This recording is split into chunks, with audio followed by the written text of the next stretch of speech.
Hi guys, welcome back. So today's gonna be kind of a tricky subject. If you've ever lost someone, then you'll know this feeling. When suddenly your phone stays silent and the person you used to talk to every single day is just gone. No goodbyes, no closure, and that's where this story begins. Unfortunately, last year I lost someone remarkably close to me. And I stopped coming online, not because I wanted to quit or I gave up, but because I needed time processing what I was going through. And this isn't going to be an easy story to tell, but it's one that I feel like I owe not only to myself, but to him as well.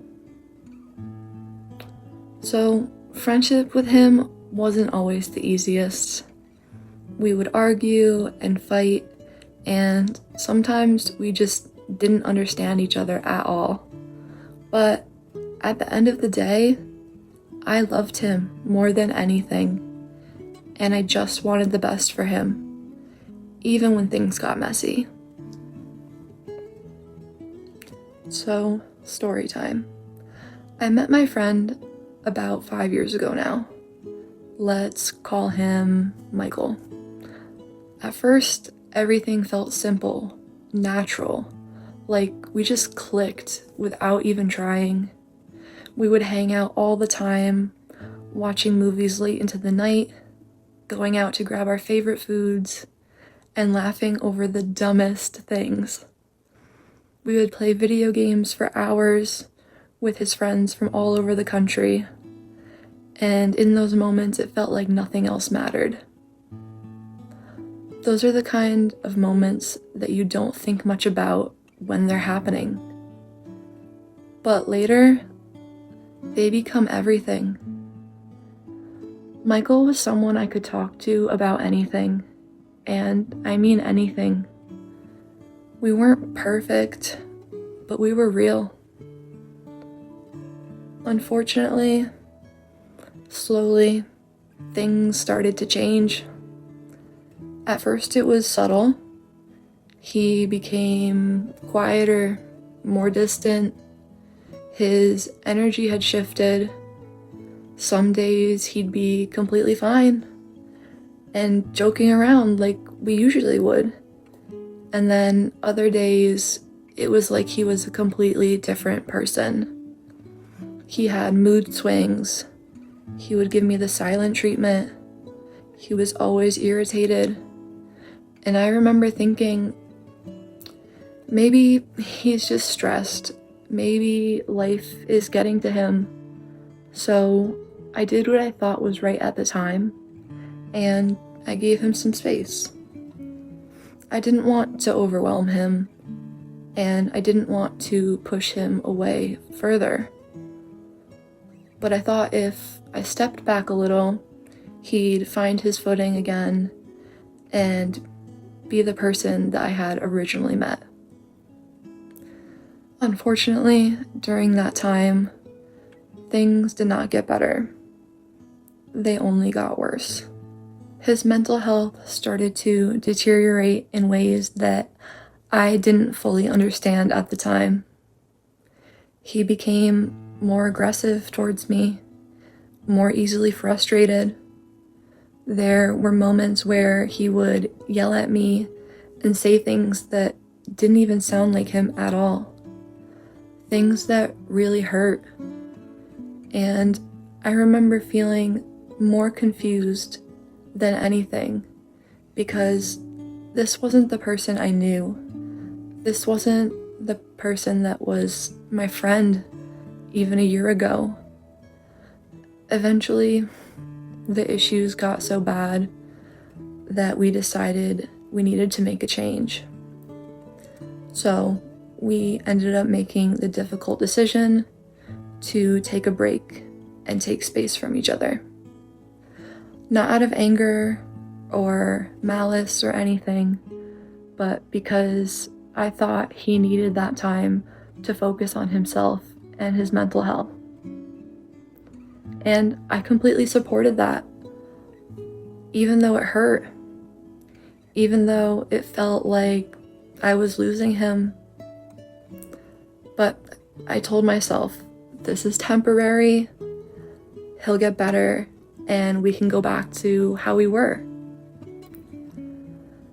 That was just part of the process.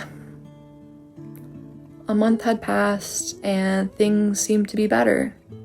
He was working again, he was going out with friends, spending time with his family, and on the surface, it looked like he was really improving. And I held on to that hope. And I wanted him to come back. But sometimes what you see on the outside isn't the full truth. And the people he started surrounding himself with, they weren't good for him. They weren't real friends, and they weren't good influences. They didn't understand what he was going through, and instead of helping him, they encouraged him in all the wrong ways. Still, somehow, we did find our way back to each other, though. We reconnected. And this time, we made a promise, a real one. We said we would face everything together, that we would work on our mental health, not separately, but as a team, so that we could hold each other accountable.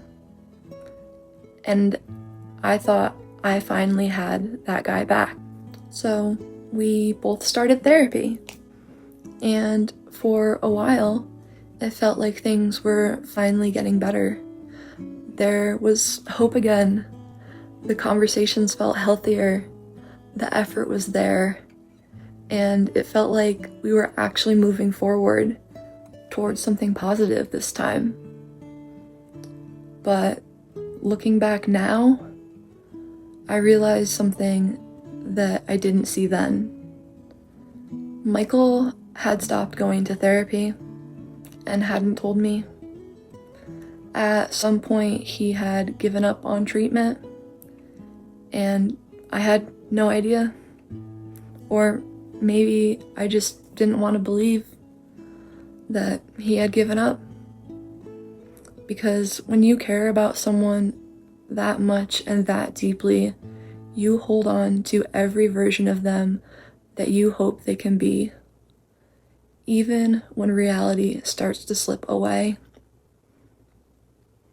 And then, in December 2025, the moment that changed everything, Michael succumbed to his mental illness. And just like that, he was gone. There's no way to fully explain what that feels like unless you've been through it. In the beginning, it didn't even feel real to me. It felt like a nightmare. It was all my mind thought about, and I refused to accept it for a while. I kept expecting a message, a call, a funny meme to be sent to me, something. But nothing came. And the silence was unbearable. I missed him every single day, and I still do. I missed him not just in big ways, but in small, unexpected moments. I'd see something funny on the internet and instinctively think, oh my gosh, he would love this. I need to send it to him. Or I'd hear a song and it would bring me back to a memory and moment that we had shared together. I'd walk past places we used to go, and it felt like he was still here somehow. But he wasn't. And that reality hit over and over again. I couldn't stop crying. Sometimes it would come out of nowhere. Sometimes it stayed with me all day long. And nighttime, that was the hardest. I would cry myself to sleep, and sometimes I still do. Grief doesn't follow a schedule. It doesn't care where you are or what you're doing. It just shows up.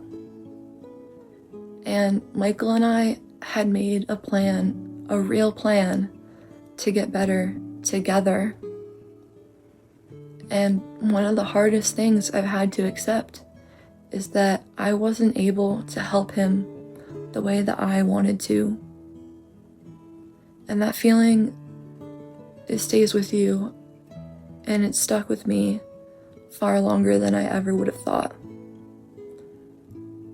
There's so many what ifs. What if I did more? What if I had said something differently? What if I didn't give him space? What if I gave him even more space?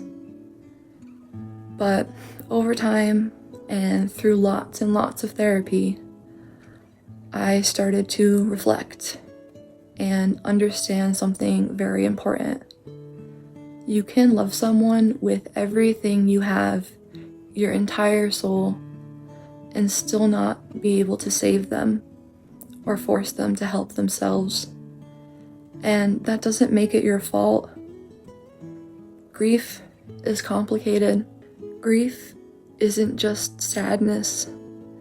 It's guilt, it's anger, it's confusion, and it's a lot of emptiness. Some days feel normal, and then suddenly something small pulls you right back down into it. I continued therapy, and still do to this day, honestly, because healing isn't something that just happens overnight. Healing isn't linear, it's a process, and a long one. There were days where I didn't want to talk, or couldn't talk without crying. Days I couldn't get out of bed, or take care of myself properly. Days where everything felt heavy for no clear reason. But I kept going because I knew I had to. Not just for me, but for him and my loved ones as well. Losing someone so close to me forced me to pause, to really take a look at life differently. We spend so much time worrying about things that don't matter, getting caught up in stress, in arguments, in temporary problems and online drama. But moments with your loved ones, those moments are everything. The conversations, the laughter, the time you spend with the people you care about most, that's what really stays. That's what matters. And if there's one thing that this experience has taught me, it's to cherish every moment, big or small, because you never really know how much time you have left with someone. Over time, I started building more and more coping skills, not to move on, but to move forward. And there's a difference. I talk about him. I keep his memory alive. I let myself feel what I need to feel instead of bottling it up. I allow myself to cry, be angry, and work through those emotions. I remind myself of the good memories, not just the painful ending. And I try to stay connected to the people who understand, or at least try to understand what this might feel like. And most importantly, I gave myself grace and I give myself time. Because as I said before, healing isn't linear. Some days are better than others, and that's okay. I'm still learning, I'm still growing, and I'm still healing. And this is part of that journey. So That's the reason why I left. But it's also the reason why I'm back now. Not because everything is okay.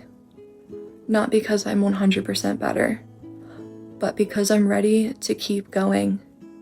And maybe by sharing this, someone out there feels a little bit less alone. I hope that you continue on this journey with me, and I just want to thank you for listening.